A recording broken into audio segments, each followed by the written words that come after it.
تشریف لائیے. جی میں بلجیم جماعت سے تو میرا تعلق نہیں ہے، میں جرمنی سے. اچھا. تو میرے ایک دوست ہیں. وہاں نہیں موقع ملا آپ کو سوال کرنے کا؟ نہیں، اصل بات یہ تھی کہ یہ سوال میرا ہے ہی نہیں. اچھا. اس لیے دوسروں کے سوال آپ جرمنی سے باہر کرتے ہیں؟ نہیں، وہاں موقع بھی نہیں ملا. یہ بات بھی ٹھیک ہے. یہ کہیں نا انہوں نے مجھے بعد میں ہی یہ سوال کیا. اچھا. آپ وہاں سے آ چکے. ٹھیک ہے ٹھیک ہے. تو میرے ایک ایرانی دوست ہیں جی، اور وہ ایران میں ڈاکٹر تھے. ڈاکٹر ہیں. ڈاکٹر تھے، اب یہاں پر وہ جرمنی تشریف لے آئے ہیں. جرمنی آ گئے ہیں کافی عرصے سے، لیکن کام نہیں کر رہے. ہاں. تو انہوں نے ایک لمبی وہاں کی جو ظلم اور زیادتی کی داستان ہے وہ آپ کو سنائی تھی، وہ سنائی کہ وہاں مولویوں نے. وہ کرد ہیں یا ایرانی ہیں؟ ایرانی ہیں. ایرانی ہیں. اور انہوں نے کہا کہ جی وہاں پر ملا نے یہ کیا ہے، وہ کیا ہے. بہت زیادہ واقعی خوفناک، شدید خوفناک ہے. ٹھیک ہے. میں نے ان سے کہا، اصل میں بات یہ تھی کہ میں نے ان سے یہ سوال کیا کہ میں نے اکثر دیکھا ہے کہ ایرانی جو یہاں پر ہیں وہ یا تو دریا ہو گئے ہیں، اور یا وہ لوگ عیسائیت کا اعلان کرتے ہیں کہ ہم عیسائی ہیں، اور زیادہ تر وہ مذہب کا ذکر ہی نہیں کرتے، دلچسپی کم لیتے ہیں، اپنے آپ کا اظہار ہی نہیں کرتے. تو اس کی کیا وجہ ہے؟ تو انہوں نے جب یہ لمبی ایک کہانی سنا کے مجھے کہنے لگے کہ خدا تعالیٰ سے انسان جب اس طرح آسانی سے بھاگتا نہیں، یہ مذہب انسان کے اندر ہوتا ہے، وہ کبھی نہیں نکلتا. تو وہ کہنے لگے کہ میں نے بھی کئی بار یہ سوال کیا ہے، تم ہی مجھے بتا دو کہ آخر اتنا جب ظلم ہوا ہے تو بے شمار ان گنت بے گناہ تھے، لکھوں کھا لوگ تھے جو بالکل بے گناہ تھے.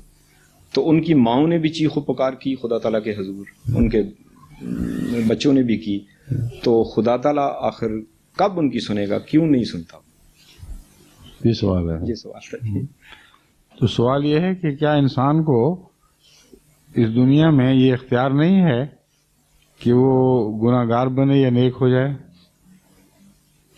یہ اختیار ہے کہ نہیں ہے؟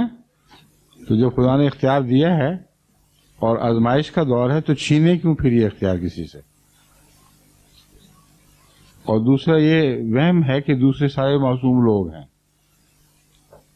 اکثر دنیا جب ساری کی ساری دونوں طرف کی بد ہو جایا کرتی ہے، پھر ایک بد دوسرے پر ظلم کیا کرتا ہے، اور عملی حالت سب کی گندی ہوتی ہے.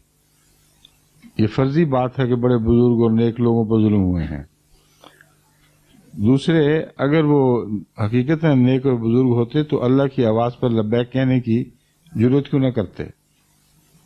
وہاں جماعت کا پیغام بھیجا گیا، وہاں ہمارے جو مبلغ تھے بڑی تکلیفیں اٹھا کر پھر وہاں سے رخصت بھی ہو گئے. بڑی ابتدا کی بات ہے، قوم نے توجہ نہیں کی. یہ ایرانی جو دنیا میں باہر ملتے رہے ہیں، یہ کٹر شیعہ رہے یا کچھ اور تھے، مگر جماعت کی طرف توجہ نہیں دی انہوں نے. تو جنہوں نے خدا کی آواز پہ لبیک نہیں کہا، خدا ان کا نوکر تو نہیں کہ ان کی آواز پہ لبیک کہے. قرآن کریم نے دعا کا فلسفہ یہ بیان کیا ہے کہ تم میری بات سنو گے تو میں تمہاری بات، تم دعا کرتے ہو فاستجیبوا لی، میں تمہاری دعا کو سنتا ہوں، لیکن تم پر یہ لازم ہے فاستجیبوا لی کہ تم بھی میری بات کا مثبت جواب دیا کرو. یک طرفہ فیصلے نہیں ہوا کرتے. تعلقات اگر ہیں تو دو طرفہ ہوں گے، خصوصاً مالک سے تعلق یک طرفہ ناممکن ہے. خدا کوئی گھر کا نوکر تو نہیں کہ جب چاہ بلا لیا جب چاہ چھٹی کر دی. ان لوگوں نے کب خدا کی آواز پہ لبیک کہا، کب اپنے حالات بدلے، کب فرضی مذاہب سے نکل کے باہر آئے، کب خدا کی آواز پر لبیک اس وقت کہا یا آپ تیار ہوئے ہیں. ان کی ساری زندگی بتا رہی ہے، اور ان کا دہریہ ہونا بتا رہا ہے کہ پہلے بھی خدا سے کوئی تعلق نہیں تھا. یہ ساری باتیں قابل غور ہیں. کائنات کے نقشے کو سمجھا جائے، اللہ تعالیٰ نے انسان کو اس کی آزمائش کے لیے اس دور میں آزاد رکھا ہے. جب آزاد رکھا ہے تو اس میں ظلم بھی ہوں گے. ان ظلموں کے نتیجے میں اگر وہ بندے جن پر ظلم ہوں وہ خدا کے بندے ہوں تو اللہ پھر اپنی طرف سے اس کی جوابی کارروائی کرتا ہے، ضرور کرتا ہے. جو نہ ہوں ان وہ نہیں کرتا. یہ قانون ہے. پاکستان میں دیکھیں کیسی جوابی کارروائی خدا تعالیٰ کی طرف سے ہو رہی ہے. جب یہ شروع میں انہوں نے ظلم کیے جماعت پر تو وہ خطبہ آپ دوبارہ سنیں تو حیران رہ جائیں گے کہ کس طرح لفظاً وہی ہوا ہے. میں نے کہا تم ایک دوسرے کو مدد کے پکارو گے, کوئی تمہاری مدد کو نہیں آئے گا, تمہاری ساری قوم پھٹ جائے گی, تم مظالم کرو گے ایک دوسرے پر, کوئی نہیں تمہاری سنے گا, اور تم سمجھتے ہو کہ تمہارے یہ جرائم بغیر سزا کے چلے جائیں گے, ہو ہی نہیں سکتا یہ. وہ کسی نے وہ دوبارہ خدا سن کے مجھے کہا کہ وہ حیران رہ گیا, ایک ایک لفظ ایک ایک نقشہ بین ہی اسی طرح ہوا ہے جیسا کہ آغاز کے خطبات میں نے پاکستان کو متنبع کیا تھا. تو ہم خوش تو نہیں ہیں کہ ان کو تکلیف پہنچتی ہے, مگر اس بات کا اور بھی دکھ ہے کہ ہماری قوم ہے جو اس قدر مصیبت اٹھا رہی ہے, لیکن توجہ نہیں کر رہی.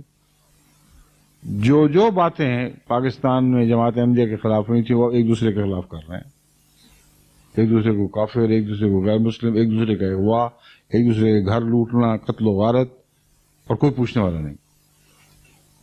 تو یہ دیکھیں خدا دکھائی دے رہا ہے کام کرتا ہوا. جہاں خدا سے تعلق ہی کوئی نہیں وہاں کہاں خدا دکھائی دے گا. سمجھ گئے؟ شکریہ.